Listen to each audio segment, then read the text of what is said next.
Hello દોસ્તો, તો આજે આપણે બનાવીશું તુવેરોના ટોઠાની રેસીપી. તો તુવેરો આપણે અહીંયા આખી તુવેરો લઈ લીધી છે. તો હવે આપણે આને બાફી લઈશું. તો તુવેરો બાફવા માટે મેં અહીંયા પહેલેથી પાણી ગરમ થવા રાખી દીધું હતું અને પાણી આપણું ગરમ થઈ ગયું છે ને એમાં મેં થોડું મીઠું પણ નાખી દીધું. તો હવે આપણે તેમાં તુવેરોને એડ કરી દઈશું. તુવેરોને આપણે એડ કરી દીધી છે. તો હવે આપણે આને ઢાંકીને બફાવા દઈશું. તો ફાઇનલી આપણી તુવેરો બફાઈ ગઈ છે. તમે જોઈ શકો છો કે અમુક દાણા તો તૂટી પણ ગયા છે. તો આ રીતે આપણે એને દબાવીએ તો તુવેરના દાણા સહેલાઈથી તૂટી જાય છે. તો હવે આપણે તુવેરો બનાવવા માટે મેં 2 જાણી ડુંગળીને મેશ કરી દીધી છે, 1 ટામેટું, લીલા મરચાં અને થોડી લીલી ડુંગળીને પણ આપણે લીધી છે. તો હવે આપણે શાકને વઘારી લઈશું. તો તુવેરો વઘારવા માટે મેં એક પેનમાં થોડું તેલ લીધું છે અને તેલને આપણે થોડું ગરમ થવા દઈશું. તેલ ગરમ થઈ જાય એટલે આપણે તેમાં રાઈ નાખીશું અને રાઈને આપણે સારી રીતે ફૂટવા દઈશું. તો રાઈ આપણે સારી રીતે ફૂટી રહી છે. તો રાઈ આપણી સારી રીતે ફૂટી જાય પછી આપણે તેમાં થોડા લીમડાના પાનને નાખીશું અને હવે આપણે તેમાં થોડી હિંગ નાખીશું અને હવે આપણે થોડી મેશ કરેલી ડુંગળીને તેમાં એડ કરી દઈશું અને સારી રીતે મિક્સ કરી લઈશું. તો ડુંગળીને આપણે થોડી વાર માટે સોતે થવા દેવાની છે. તો ડુંગળી આપણી થોડી વાર સોતે થઈ જાય એટલે આપણે તેમાં એકવાર મિક્સ કરી લઈશું અને ડુંગળી સરસ સોતે આપણી થઈ ગઈ છે. તો હવે આપણે તેમાં લીલી ડુંગળીને પણ એડ કરી દઈશું. તેને પણ આપણે તેલમાં જ સાંતળવાની છે એટલા માટે. તો લીલી ડુંગળી મેં અહીંયા એડ કરી દીધી છે. તો હવે આપણે તેને સારી રીતે મિક્સ કરી લઈશું. તો ડુંગળી આપણે સારી રીતે મિક્સ કરી દીધી છે અને થોડી સોફ્ટ પણ થઈ ગઈ છે. તો આને આપણે થોડીવાર માટે સોતે કરી લઈએ. તો ડુંગળી આપણી સરસ રીતે સોતે થઈ ગઈ છે. તો હવે તેમાં આપણે કટિંગ કરેલું ટામેટું અને 1 કટિંગ કરેલું લીલું મરચું એડ કરી દઈશું અને આ બધી જ વસ્તુઓને આપણે સારી રીતે મિક્સ કરી દઈશું.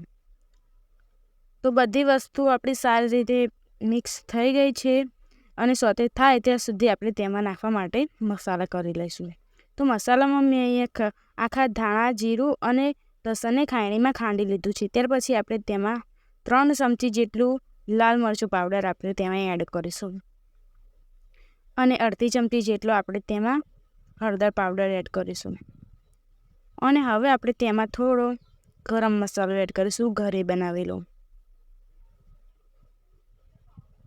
અને હવે આપણે તેમાં થોડું સ્વાદ અનુસાર મીઠું નાખીશું. મીઠું મેં તુવેરો બાફતી વખતે પણ નાખી હતું એટલે આપણે તેમાં થોડું મીઠું એડ કરીશું. ત્યાર પછી આપણે તેમાં થોડું પાણી નાખીશું અને બધા જ મસાલાને આપણે ખાણીમાં સારી રીતે મિક્સ કરી લઈશું આ રીતે. તો તમે જોઈ શકો છો કે મસાલા આપણા સારી રીતે મિક્સ થઈ ગયા છે. તો હવે આ બાજુ આપણે જોઈ લઈએ કે આપણા ટામેટાં અને ડુંગળી સારી રીતે સોતે થઈ ગયા છે અને તેમાંથી તેલ પણ થોડું છૂટી પડી ગયું છે. તો આ રીતે આપણે તેમાં તૈયાર થયેલા આપણા મસાલા એડ કરી દઈશું અને સારી રીતે મસાલાને મિક્સ કરી લઈશું. તો તમે જોઈ શકો છો કે મસાલા આપણા સારી રીતે મિક્સ થઈ ગયા છે. તો હવે આપણે તેને થોડીવાર માટે સોતે થવા દઈશું. તો તમે જોઈ શકો છો કે મસાલા આપણા સોતે થઈ ગયા છે. તો હવે આપણે તેમાં બાફેલી તુવેરોને એડ કરી દઈશું. તો બાફેલી તુવેરો મેં અહીંયા એડ કરી દીધી છે. તો હવે આપણે આને સારી રીતે મિક્સ કરી લઈશું મસાલા સાથે. તો તમે જોઈ શકો છો કે મસાલા સાથે આપણી તુવેરો સારી રીતે મિક્સ કરી દીધી છે અને તે થોડીવાર કૂક પણ થઈ ગઈ છે. તો હવે આને આપણે આ રીતે થોડીવાર માટે સોતે થવા દઈશું અને તુવેરો આપણી થોડીવાર સોતે થઈ ગયા પછી આપણે તેમાં પાણી એડ કરીશું. તો મેં અહીંયા 1 મોટો ગ્લાસ પાણી એડ કર્યું છે. હવે આને આપણે થોડીવાર માટે કૂક થવા દઈશું. એ કૂક થઈ જાય ત્યાં સુધી આપણે મેં અહીંયા 1 ચમચી જેટલો ચણાનો લોટ લીધો છે. તેમાં આપણે પાણી એડ કરીશું અને આને સારી રીતે આપણે મિક્સ કરી લઈશું. તો તમે જોઈ શકો છો કે મેં ચણાના લોટને સારી રીતે મિક્સ કરી લીધો છે અને તેમાં ચણાના લોટની ગાંઠો નથી રહી અને આ બાજુ આપણે તુવેરો પણ થોડી ઉકળી ગઈ છે. તેમાં આપણે તૈયાર કરેલા ચણાના લોટને એડ કરી દઈશું અને સારી રીતે મિક્સ કરી લઈશું. તો ચણાનો લોટ એડ કરવાથી આપણો રસો થોડો જાડો થાય એટલા માટે. તો તમે જોઈ શકો છો કે આપણું પાણી સરસ કૂક થઈ ગયું છે અને તુવેરોની કન્સિસ્ટન્સી પણ સરસ થઈ ગઈ છે. તો હવે છેલ્લે તેમાં આપણે કોથમીરના પાન એડ કરી દઈશું અને સારી રીતે મિક્સ કરી દઈશું.